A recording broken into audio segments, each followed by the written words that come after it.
Where your treasure is, there will your heart be also. God has given us unlimited treasures in His Word. Every time we open it, we can discover a new treasure or admire an old one. What will we find today? Here's Carla Early with Treasure Hunt in the Word. When was the last time you've had to stop and ask for directions?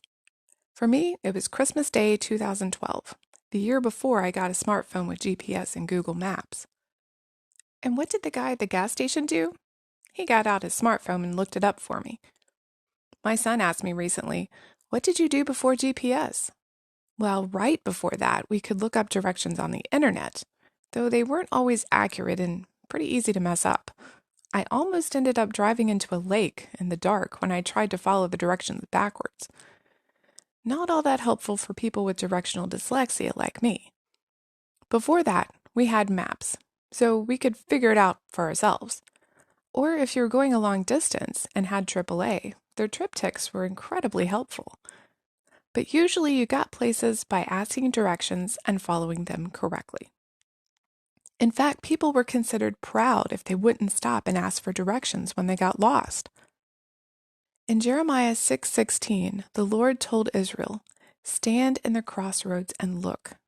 Ask for the ancient paths. Ask where the good way is and walk in it, and you will find rest for your souls."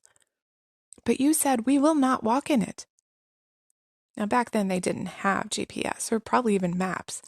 And if you're walking, sometimes if you took a wrong turn, it may be miles and miles before you realized you're on the wrong road.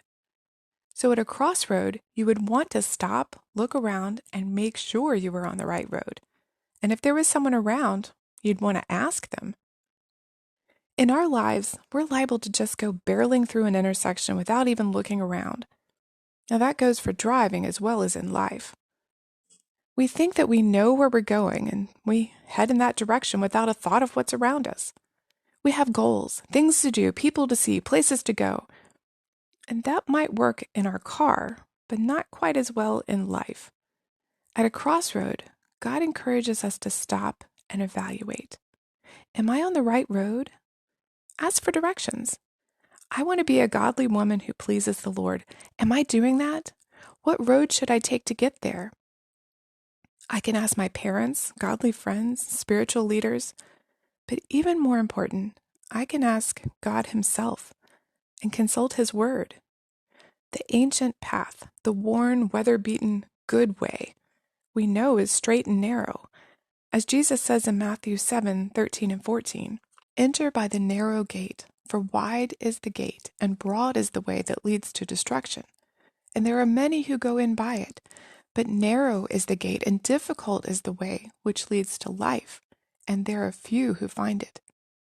It's not the easiest path for sure, but it's the wise and godly one.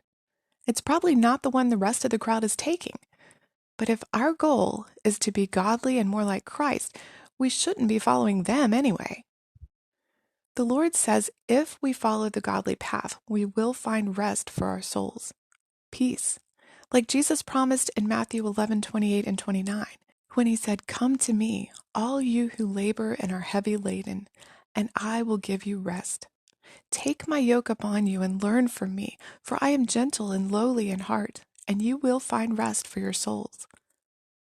So when we're standing at the crossroads of our lives, the road of obedience leads to peace and eternal security, and the road of disobedience leads to destruction and away from God's presence. In Jeremiah, God said that they had chosen the latter. We see what happened to them, destruction of their city and captivity in Babylon. Are you standing at a crossroad today? Which way will you choose? You can contact us at treasurehuntintheword@gmail.com.